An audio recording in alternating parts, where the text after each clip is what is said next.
Hi, this is Joseph Tan here from goodmonday.com. What about innovation?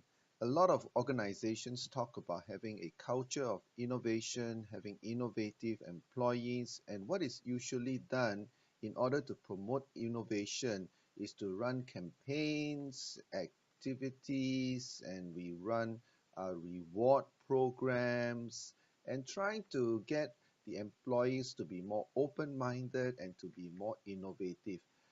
Campaigns, recognition scheme, and activities do help, but do they really last? Does innovation through all of this becomes a part of your culture?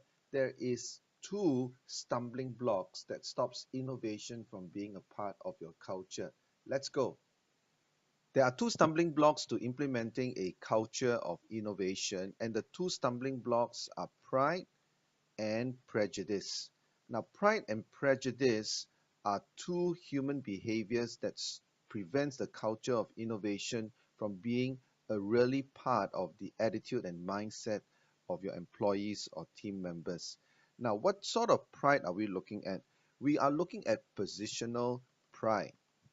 Now, what's positional pride? Positional pride is when a person begins to focus more on his title and on his authority that derives from his title rather than on the task at hand. So, positional pride stops the culture of innovation. Secondly, it has also to do with bureaucratic.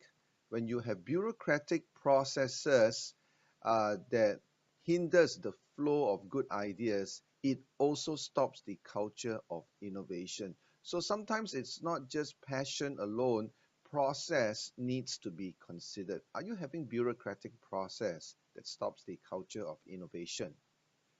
And what about prejudice? Prejudice can come about when people become over reliant, yes, over reliant on experiences. You will hear statements like, this is how we have always been doing it. Why should we change it? So sometimes experience can be good, but experiences can also hold us back. So if you find people saying this is how we used to do things, it can also kill the culture of innovation.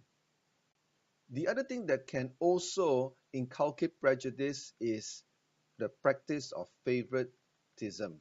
When favoritism is practiced in the organization, it will kill the culture of innovation because people will think, why should I speak up? Because the same person keeps getting the reward and recognition anyway. So since there's favoritism, there's no need for me to be innovative. I might as well just play it safe since my effort will not be rewarded anyway.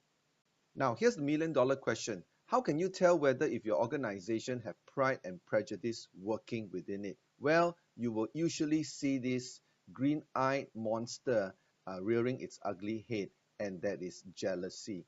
If you find that there is jealousy happening within the organization, then you know you have that number one enemy towards the culture of innovation where pride and prejudice is being practiced, and you will find that jealousy is the order of the day, where people are too proud to go beyond their title and processes and bureaucratic mindset, and when they use experiences and favoritism to get what they want, and this is exhibited in jealousy. So how do we overcome this sense or this practice or this attitude of jealousy?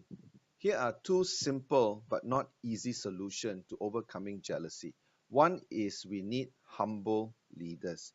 We need leaders who are humble enough to acknowledge that there are talent and there are ideas that sometimes goes beyond the job title. So being humble enough to listen and to recognize and to consider the opinion of talented people is super, super important if you want to overcome jealousy.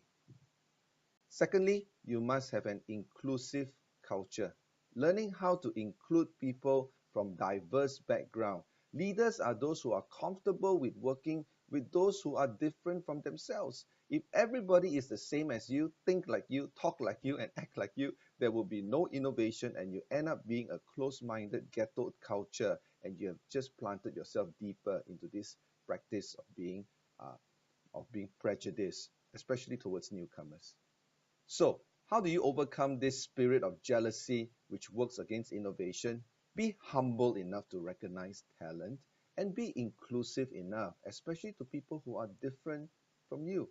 The opinion of your team members matter, but if jealousy, pride, and prejudice is there, the innovation stays locked up within the potential of the employee and never comes out into actual organizational practice. Think about it. This is Joseph Tan here from goodmonday.com. If you like this video, click subscribe. And if you're interested in my facilitation and coaching services, check out the website goodmonday.com. Thanks for watching.